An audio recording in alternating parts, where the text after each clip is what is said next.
Hi everyone. आज का जो हमारा टॉपिक है वो है एल्कली एग्रीगेट रिएक्शन। तो तुम्हें शब्द से ही समझ में आ रहा होगा, एल्कली रिएक्ट कर रही है किसके साथ? एग्रीगेट। एग्रीगेट का मतलब एग्रीगेट में कुछ ऐसे कंस्टिट्यूएंट्स होता है जिसके साथ क्या है, एल्कली रिएक्ट करती है और रिएक्ट करने के बाद एक फाइनल प्रोडक्ट बनाती है। अपना रिएक्शन करने के बाद एक फाइनल प्रोडक्ट बनाती है।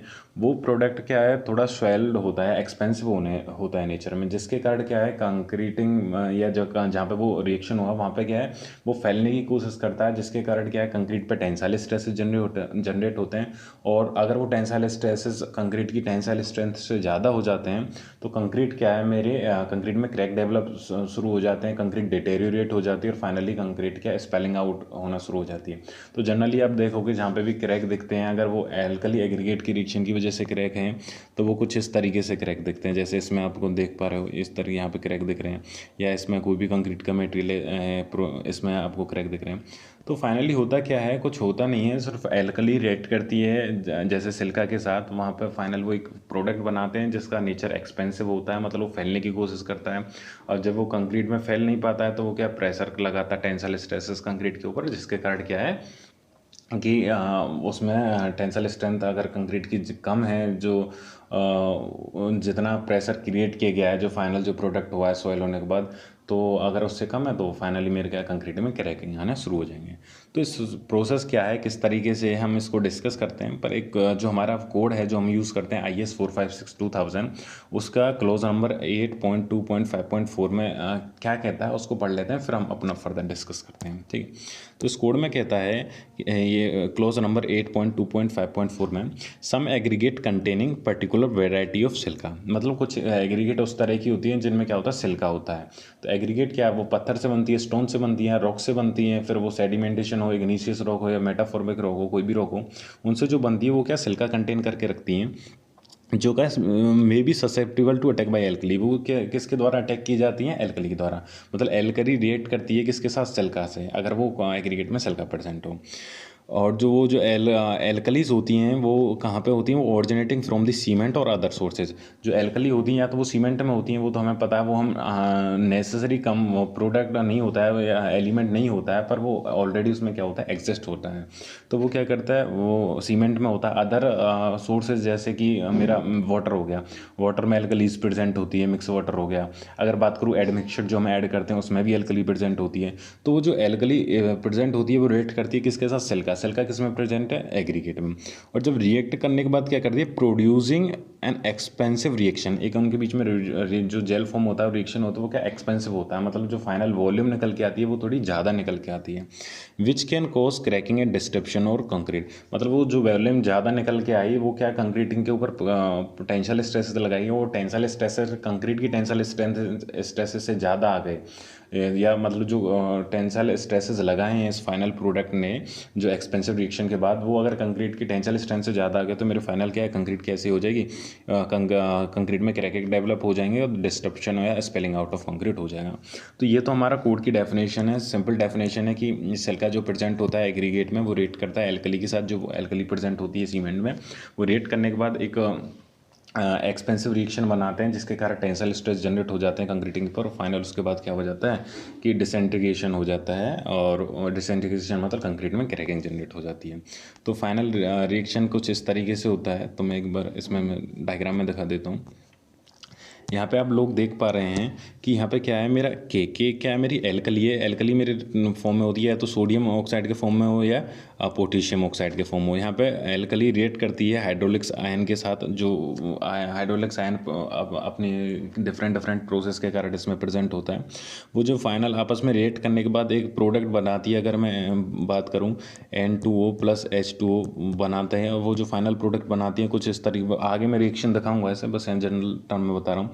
2NaOH के फॉर्म में एक प्रोडक्ट बनाती हैं। फिर वो 2NaOH क्या करता है, सिल्का के साथ रिएक्ट करता है, और रिएक्ट करने के कारण क्या करता है, एक प्रोडक्ट बनाता है जो एक्सपेंसिव होता है नेचर में। तो यहाँ पे एल्कली जो सीमेंट में प्रेजेंट होती है रिएक्ट करती है एग्रीगेट मतलब सिल्का के साथ। रिएक्ट करने के बाद क्या होता है, यहाँ पे जो फाइनल प्रोडक्ट बना है ब्लैक में दिख रहा है, ये वाला, ये प्रोडक्ट क्या है, थोड़ा एक्सपेंसिव होता है नेचर में, और उसके कारण क्या है, इसमें जब वो फैलने की कोशिश करता है तो वो फैल नहीं पाता क्योंकि कंक्रीट की टेंसाइल स्ट्रेंथ इतनी नहीं है, जिसके कारण क्या है, इस तरीके के इसमें क्या है, क्रैकिंग डेवलप हो जाती है।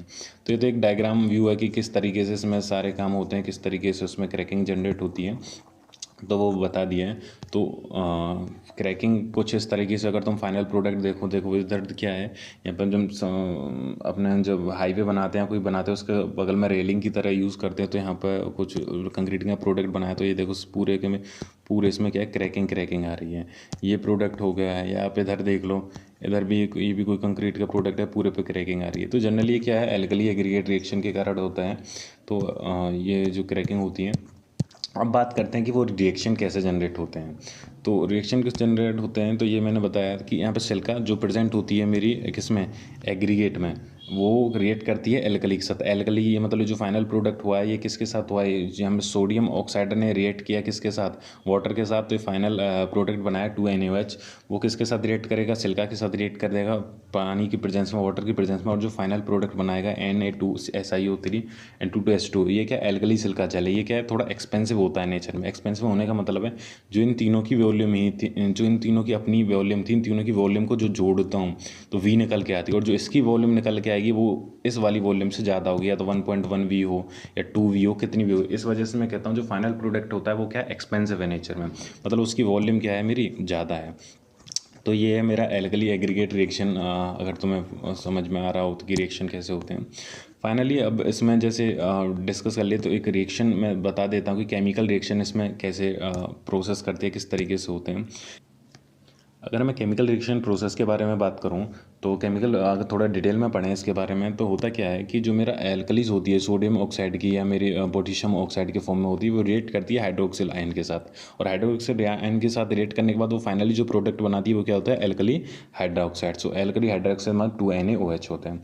तो वो जो ये हमारा जो एल्कलीज है वो रिएक्ट करती है हाइड्रोक्सिल आयन के साथ, और जो फाइनल प्रोडक्ट बनाती है वो एल्कली हाइड्रोक्साइड बनाती है। वो किस तरीके से बनाती है वो मैं तुम लोगों को दिखा देता हूँ। तो होता क्या है कि जो मेरा होता क्या है, जो Na2O है, क्या है Na2O है, इसमें क्या होता है, जो सोडियम होता है उसके दो वो 2 पॉजिटिव आयंस होते हैं, और जो O होता है उसके डबल नेगेटिव आयंस होते हैं। यहाँ पे जो Na2 होता है उसको क्या जो सोडियम होता है उसके क्या 2 पॉजिटिव आयंस होते हैं, और जो O होता है इसमें प्रेजेंट उसके क्या डबल नेगेटिव आयंस होते हैं। तो वो जो डबल नेगेटिव आयंस होते हैं किसमें, सोडियम के पास, या सॉरी O के पास, वो क्या रेट करते हैं किसके साथ, वाटर के साथ। तो O-2 रेट किया प्लस H2 वाटर के साथ, जो फाइनल प्रोडक्ट बनाया 2OH माइनस, मतलब क्या बनाया, हाइड्रोक्साइड्स आयन को इन्होंने क्या फॉर्म कर दिया। ये हाइड्रोक्साइड आयंस वो रिएक्ट करते हैं किसके साथ, जो ये पॉजिटिव जो सोडियम के आयन है इसके साथ क्या रिएक्ट करेंगे, ये Na के साथ रिएक्ट करेंगे, और जो Na के साथ रिएक्ट करने के बाद जो फाइनल प्रोडक्ट बनाएंगे वो बनाएंगे 2NaOH मतलब एल्कली हाइड्राइड। तो जो 2 पॉजिटिव आयन थे सोडियम के, उन्होंने रिएक्ट किया हाइड्रोक्साइड आयन के साथ, और जो फाइनल प्रोडक्ट बनाया 2NaOH करके बनाया। तो या तो हम डायरेक्ट हम लिख देते हैं कि NO2 ने रिएक्ट किया वाटर के साथ, जनरली क्या बना दे 2NaOH।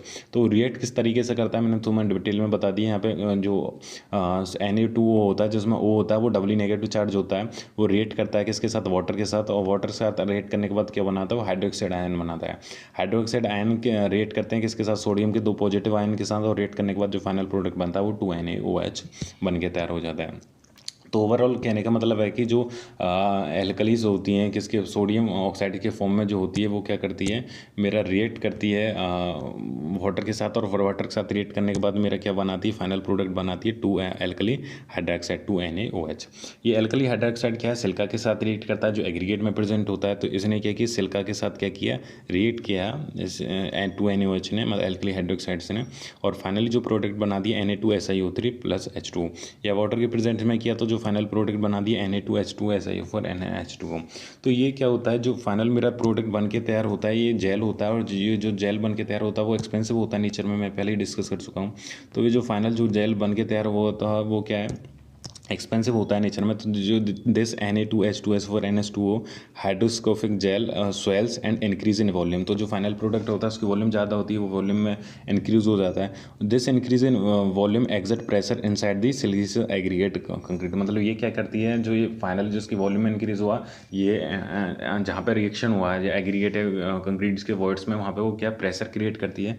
वो प्रेशर क्रिएट करने के कारण क्या करती है, प्रेशर क्रिएट करने के कारण दैट अगर कंक्रीट की टेंसाइल स्ट्रेंथ, अगर कंक्रीट की टेंसाइल स्ट्रेंथ मेरी कम है और उससे इसका जो फाइनल स्वेलिंग जेल है इसके द्वारा एग्जर्ट किए गए प्रेशर से अगर वो कम है मेरी कंक्रीट की टेंसाइल स्ट्रेंथ, तो फाइनली कंक्रीट में क्या आ जाएंगे, लीड टू स्पेलिंग और क्रैकिंग जनरेट उसमें हो जाएगी। तो इस तरीके से इसकी केमिकल प्रोसेस है। वैसे मैं डिस्कस कर चुका था, पर इसमें ये डिस्कस नहीं किया था कि किस तरीके से वो Na2 हाइड्रो वाटर के साथ रिएक्ट करता है और वो रिएक्ट किस तरीके से करता है। पहले इसके सोडियम ऑक्साइड के O जो होते हैं वो डबली नेगेटिव चार्ज होते हैं, वो रिएक्ट करते हैं किसके साथ, वाटर के साथ, और फाइनली जो हाइड्रोक्स आयन बन जाते हैं वो रिएक्ट फिर किसके साथ करते हैं, सोडियम के जो 2 पॉजिटिव आयन उसके साथ रिएक्ट करते हैं और जो फाइनल प्रोडक्ट बनाते हैं एल्कली हाइड्रोक्साइड, फिर वो रिएक्ट करता है सिलिका के साथ और वो फाइनल प्रोडक्ट बनता है। वो फाइनल प्रोडक्ट क्या होता है, एक्सपेंसिव होता है नेचर, मतलब उसकी वॉल्यूम ज़्यादा होती है जिसके कारण क्रैक्स पर प्रेशर पड़ता है, वो वर्ड्स में प्रेशर पड़ता है जहाँ पे वो रिएक्शन फॉर्म होता है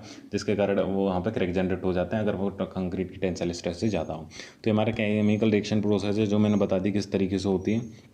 तो इसको प्रिवेंट कैसे कर सकते हैं, तो प्रिवेंट करने का तो मैं बताया सीधा सा कि मेरा जनरली किस वजह से होता है, एल्कली किस में प्रेजेंट होती है, सीमेंट में प्रेजेंट होती है। अगर मेरे को ये एल्कली ग्रेड रिएक्शन को प्रिवेंट करना है तो तुम्हें पता है एल्कली किसकी वजह से आ रही है, उसमें सीमेंट की वजह से आ रही है, एडमिक्सचर की वजह से आ रही है, वाटर की वजह से आते हैं।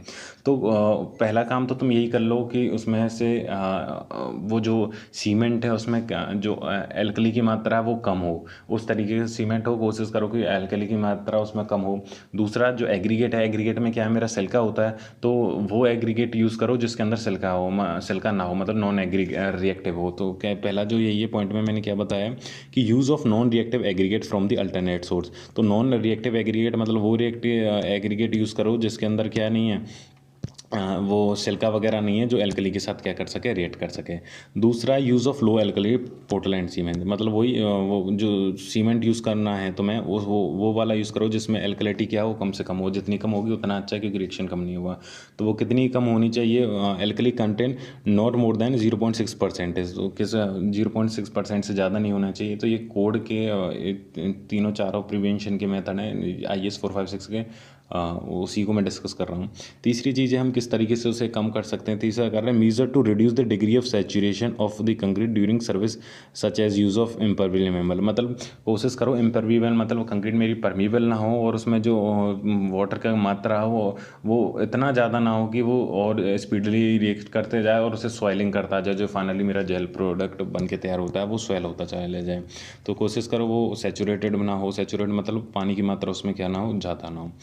चौथा पॉइंट है limiting the cement content the concrete mix and thereby limiting total aggregate in the cement concrete mix. तो मतलब जो उसमें सीमेंट की मात्रा यूज़ कर रहे हैं कोशिश करो कम से कम मात्रा यूज़ करो, जिससे मतलब एक्सेस में सीमेंट करूँगा तो ऑब्वियसली सी बात है एल्कली ज़्यादा हो जाएगी। तो 3-4 चीज़ें हैं मेनली जो तुम्हारा करना क्या है, जो तुम्हें एग्रीगेट यूज़ करनी है वो नॉन रिएक्टिव एग्रीगेट करो, मतलब जिसमें सिलिका प्रेजेंट ना हो या अदर सिलिकेट या कार्बोनेट प्रेजेंट ना हो, और या तो फिर एल्कल जो सीमेंट यूज़ कर रहे हो उसमें एल्कली की मात्रा कम हो, या फिर जो सीमेंट यूज़ करो वो कम मात्रा में यूज़ करो। तो ये 3-4 हमारे प्रिवेंशन के मेथड है जिसके थ्रू हम क्या कर सकते हैं, प्रिवेंट में कर सकते हैं। तो जनरली एल्कली एग्रीगेट हमारा रिएक्शन होता है 3 फॉर्म में होता है। पहला एल्कली सिलिका रिएक्शन जो मोस्ट इंपॉर्टेंट होता है, जैसे कैंसर ऑफ कंक्रीट कहा जाता है, ASR एल्कली सिलिका रिएक्शन, यही हमने अभी डिस्कस किया था जो मोस्ट इंपॉर्टेंट है। दूसरा एल्कलीगेट सिलिकेट रिएक्शन, इसमें सिलिकेट के साथ एल्कली रिएक्ट करता है, और ये एक है एल्कली कार्बोनेट रिएक्शन, इसमें जो कार्बोनेट होता है वो एग्रीगेट में प्रेजेंट होता है, वो कार्बोनेट एल्कली के साथ रिएक्शन करता है। तो इनकी अपनी अपनी डिफरेंट केमिकल प्रोसेस हैं, तो वो इतना डिस्कस ज़रूरी नहीं करना। जो हमने मेन था एल्कली सिलिका रिएक्शन वो हमने डिस्कस कर लिया है। तो एग्रीगेट में किसी भी तरह के कंपाउंड या कंस्टिट्यूएंट हो सकते हैं, सिलिका हो सकता है, कार्बोनेट हो सकता है, सिलिकेट हो सकता है। जिस तरह के कंस्टिट्यूएंट होगा उस तरीके से एल्कली के साथ रिएक्शन होगा और फाइनली ओवरऑल क्या कंक्रीट में मेरा डिसइंटीग्रेशन हो जाएगा। तो ये है एल्कली एग्रीगेट रिएक्शन। उम्मीद करता हूँ समझ में आ गया हो। तो आज यहीं पे ख़त्म करते हैं।